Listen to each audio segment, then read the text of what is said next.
We drop back to pass and we go to throw this ball, and this is just not open, right? Everybody, I think, watching this can agree that this ball to my A wide receiver is just not a throw we can make. It's almost interception. But if we do everything exactly the same here and we just do this, now it's a wide open dot. This is something nobody talks about for some reason, I feel. I never see people talk about this, and it's nothing to do with how you have to, make your plays, what type of route you have to use, or anything special like that. You do everything you're already doing. It's just a minor tweak. This is called pass leading, okay? Now, to pass lead, we're just going to use the left stick. And the idea behind it is that you want to push the left stick in the direction away from the defense, right? So right here, I'm going to push it straight up. And we get sacked immediately. Good job, pass rush. We're gonna push this right stick, though, all the way up right here. Guess what? That's a pick waiting to happen, right? Because I pass led it into where the defense is going. This time, though, we're going to go down and outside, and now we're going to go away from the defense. We're actually able to catch the ball. We drop it, but that's still a pretty high percentage throw, right? We go here again. We're able to make it and make that throw again. This is no pass lead. This is not using the left stick at all. Notice where that ball is going. It's going to be a tough catch, could be an interception, etc., etc. But this goes for more stuff than just on corner routes, okay? The idea of pass leading, just using the left stick, I don't care what passing settings you use at this point, by the way. This applies to a lot more. Let's show you for an example. Let's do something like a slant route over the middle to A. Let's go here. Well, right here, I actually want to pass lead this ball up, right? Because had I pass led that down, think about it. Let's go back to it. Let's pass lead this ball down right here. Go boom, down. That's going to get us closer to that linebacker, number 0. Now, he doesn't make the play, but it's going to be a lot closer, a lot scarier, right? We pass lead this down again. You can see it's getting very close to him, and it's affecting our run after catch.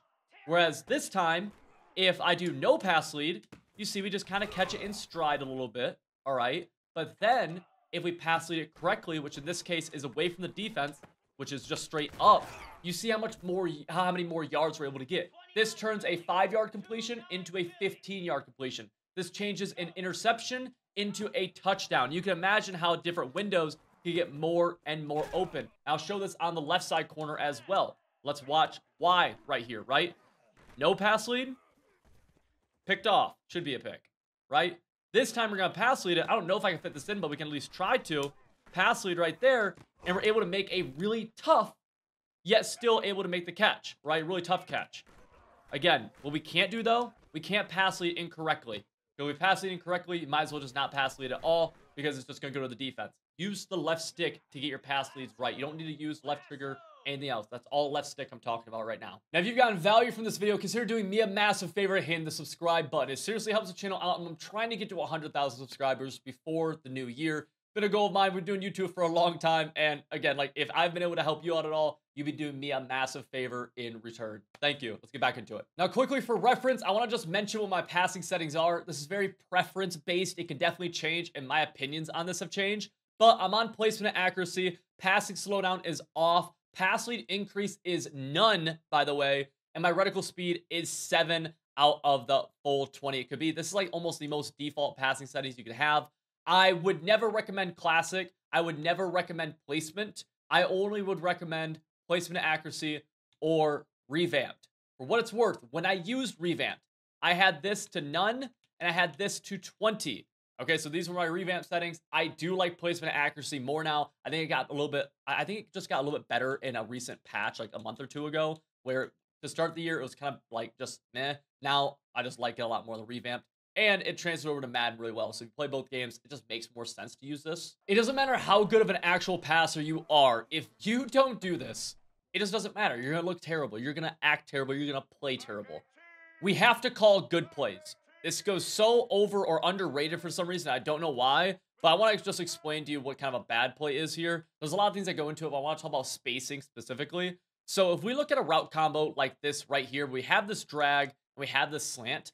These guys, in terms of spacing, really aren't very good. They end up about 10 yards apart from one another at the very end of their route. But like all throughout this is a hard read to make with these guys running this close to each other. And one defender, especially a user defender online, could defend both of these routes, right? And you can kind of envision that right here, where if I go to this middle backer, you can kind of see, like, look, watch. I'm going to user a middle linebacker right here. And you guys will, you'll see exactly what I mean. Let's go here. Let's go into like a cover 3 sky. And let's watch me user this. Okay, I'm going to spy my defensive line just so we don't get any pass rush.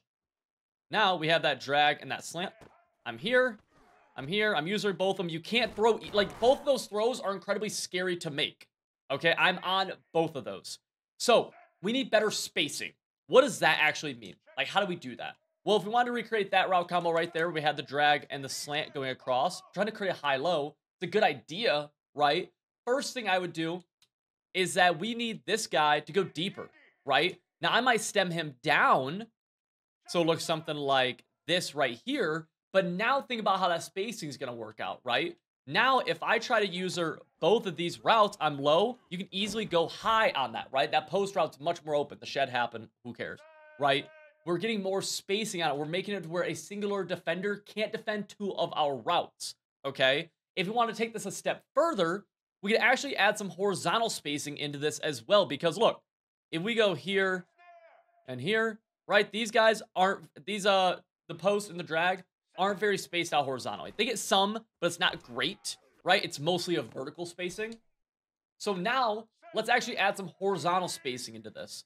So let's keep this, let's keep the drag right here, sure.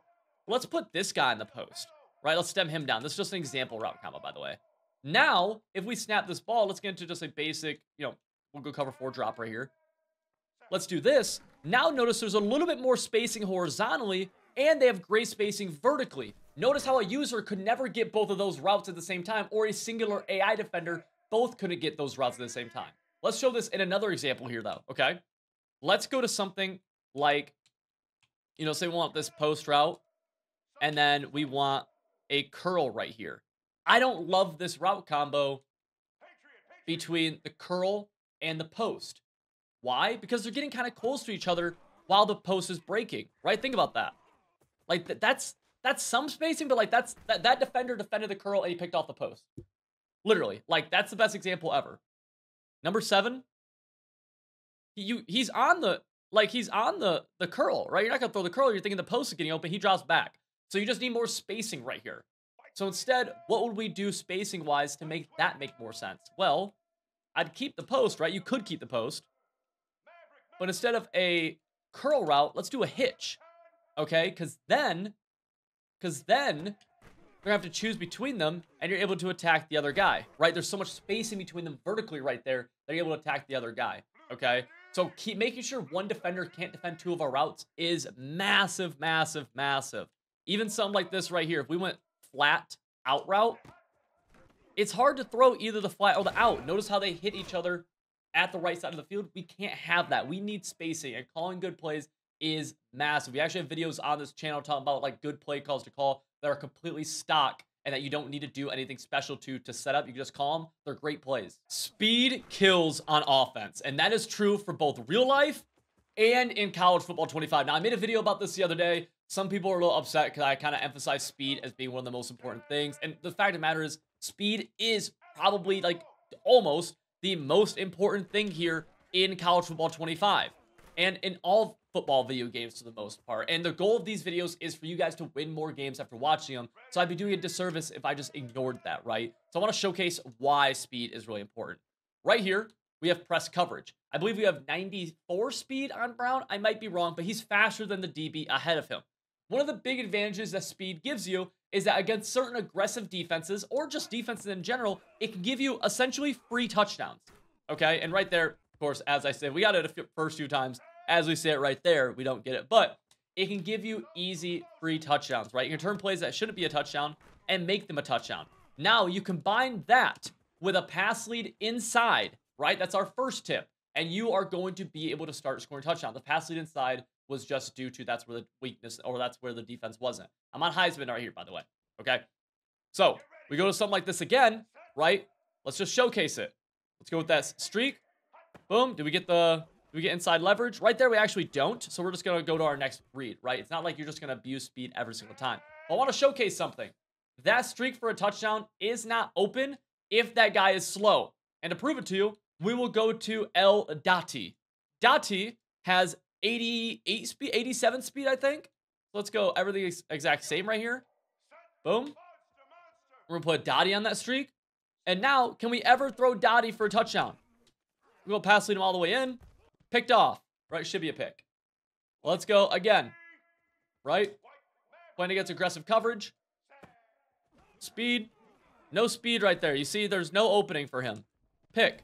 Should have been a pick. Right? You see what I'm saying? There's a massive, massive difference in that. And by having speed, you give yourself more options. Because they're going to do a lot of the intangibles relatively the same, right? Intangibles isn't the right word. But like route running, things like that, it'll be similar. Now, speed doesn't always overrule 100%. But dang, dang, dang isn't important.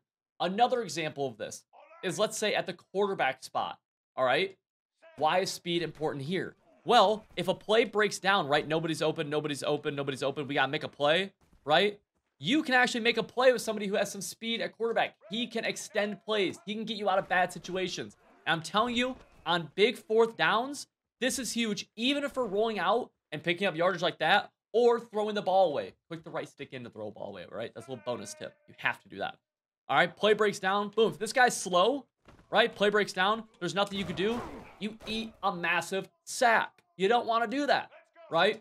Play breaks down here. This is 4th and 1, 4th and 1. Oh, geez, play's breaking down. We got to go, we got to go, we got to go. Now we're scrambling for the couple of yards. If two quarterbacks are very similar in overall, but there's a massive speed discrepancy, I think that right there is so, so, so valuable. Because this is 88 speed right here, right? Boom. Pocket breaks down a little bit. We're able to get out right there. But a slower quarterback, never's getting out right there. If you want to see, let's showcase what a slow quarterback will look like right here. Let's go to, we'll go 76 speed. This is a little bit more realistic. We'll go 76 speed. His overall doesn't matter for what we're doing right here. Merely looking at the his ability to extend plays. We're here. Oh, got to make something happen. Oh, we're not able to go that way. We're going to roll back. Can't outrun anybody, right? You saw us outrun numerous people previously. Now we can't. 4th and 1, 4th and 1. Oh, plays break it down. I got to get out. Crap, I can't get out. Can't do anything, right? That is why speed can kill. 4th and 1, shoot. Play breaking down. Oh, gosh, right? Nothing I can do. Now, again, you can succeed with pocket quarterbacks. That's not what I'm trying to say. I'm trying to show you guys the value in speed because I've ran for over 100 yards hundreds of times at this point. I've just been playing for way too long with quarterbacks who are not very fast. But you will see situations where it does come back to hurt you, okay? That is why speed kills, and people just want to ignore it. It just is, it's reality in the video game, and I'd be doing you a disservice if I pretended like it wasn't probably the most important thing. You have to get yourself comfortable with going low-high instead of going high-low like so many people want to do. And what does that mean?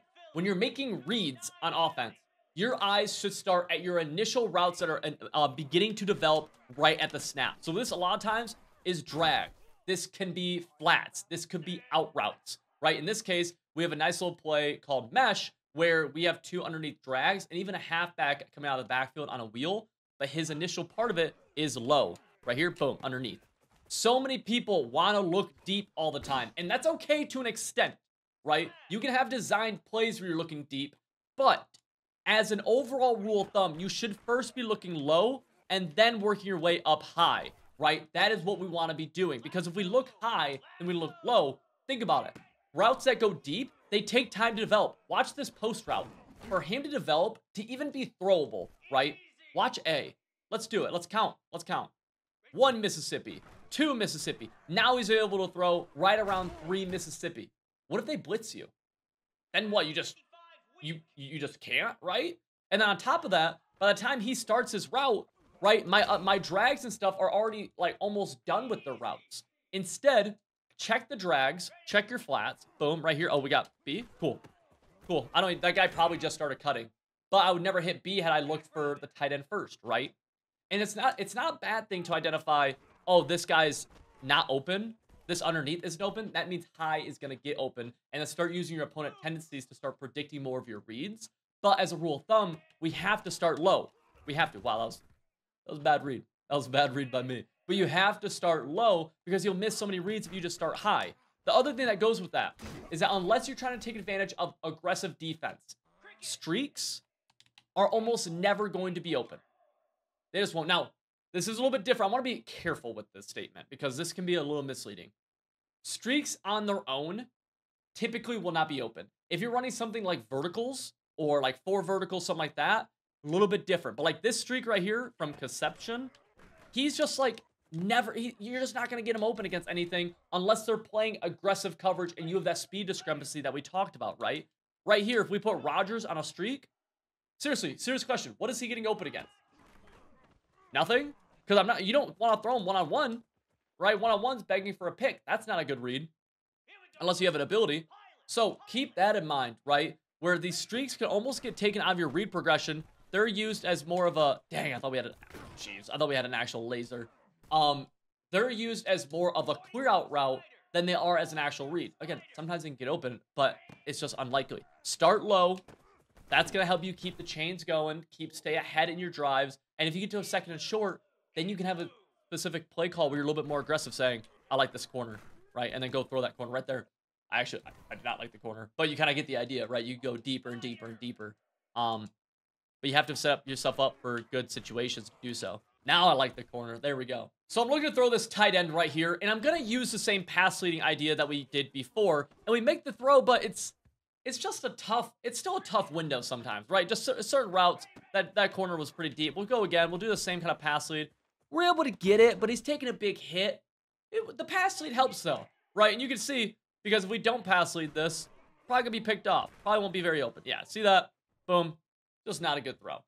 But there's something else we could do here to make this an even safer throw, which can make a massive difference for you. And this is called clicking on and making user catches, okay? So it's clicking on and making user catches. The way we do this, and the reason we do this first, the reason we want to do this is for situations that are kind of tight throws that we need to almost manually adjust our receiver and go and get the ball. This will allow us to attack the ball. Think about yourself attacking a rebound in basketball. And it'll allow you to select a catch type as well.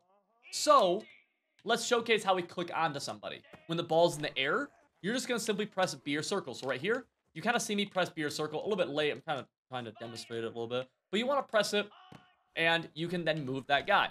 Right? Boom. Click on. You kind of see me move that guy a little bit, and I adjust him down a little. Just a tad bit. I'm able to adjust him down. We go here again to A. Boom. I'm going to go here, and now I'm going to make an ag catch. So when you go to make that catch, you can either use Y or triangle, which is an aggressive catch. You can use X or square, which is a rack catch. Or you can use A or X, which is going to be a possession catch, okay? Now, what those are is that this is an aggressive, An aggressive catch is when you're in traffic, all right? So let's say a situation like I'm trying to throw A right here, and I get into traffic. Oh, I want to almost try aggressive catching that. I'm going to high point that ball, essentially. I'm going to attack the ball a little bit more. So we go right here again to A. Oh, it's tight coverage. See him kind of like jump back to it. That's him attacking that ball. That's going to make sure that our receiver is going to be the only one to get his hands on it. Or that's the goal of it, right? Boom. Oh, gosh. Tight throw. Boom. See what I'm saying? Now I'm getting totally away from that DB. He's not even close to me in that case. That is a user ag catch. That's a click on. That's super, super good. Big difference maker, right? Wow, we are missing throws left and right.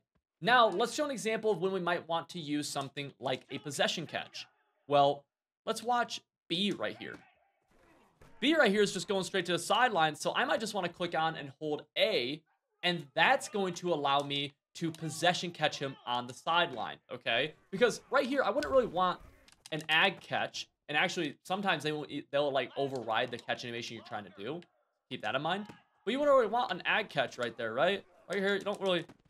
Like, the ag catch is just rough to do on the sideline because you're not worried about getting your feet in when you ag catch. At least not as much. Right, we go here again. Let's do an ag catch.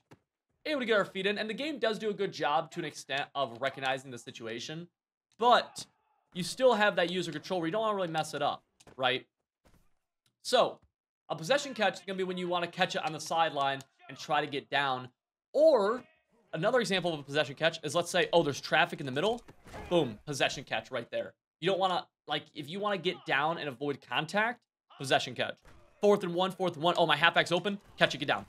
Right? It's going to help you actually hold on to that ball. And let's see if we can actually see it. 4th and 1 right here. 4th and 1. Boom. Throw it. Get down, get down, get down. Right? Because you don't want to rack that and risk getting hit on 4th and 1, right? You don't want to rack catch it. But boom. Right? You want 4th and 1, dropping back, looking. Oh, we got it. Get down. Right? That is a possession catch. That's using A. Okay? A rat catch using X, you can see you're going to have more risk for a drop, but you're able to get more yards after the catch. That can be huge because let's say 1st and 10. Well, I actually feel comfortable getting a rat catch right there. I can actually make somebody miss in the open field or something, right? You know, right here, let's go to X coming across. I want to rat catch that because I think we can get more yards. Possession catch right there doesn't make sense. All right, let's watch X again. I'm not going to possession catch this. Like, why would I do that? I don't need to. I want to rat catch it so I can get more yards up the field. This makes a massive difference because this turns a potential... We already showcased how it can turn a pick into a catch. But it also could turn a 4-yard gain into a 10-yard rack or something. You know what I'm saying? That could be absolutely massive. So, just some things to keep in mind when you are passing the ball.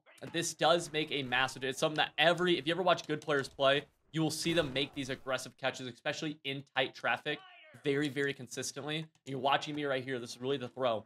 This is the big one, where you click on, try to cut the ball off, and get away from the defense. This makes all the difference in the world, dude, because you don't do it. You don't do the pass leading, all that. You're begging for an interception. That loses you a game. Click, make the pass lead. That was our first tip. Click on add catch. Click on make the correct catch. That can win you games. Changes drives, scores more points, lets you have more fun. Just good. And if you found value in this video and you want to deep dive offensive and defensive schemes that are proven to help people win more games, you have to check out my website, civil.gg. You can use code CIVIL30 right now and get 30% off. You'll join over 1,000 active members who are right now using my offensive and defensive game plans to win more games. I'll see you over there. Link to that is in the top of the description.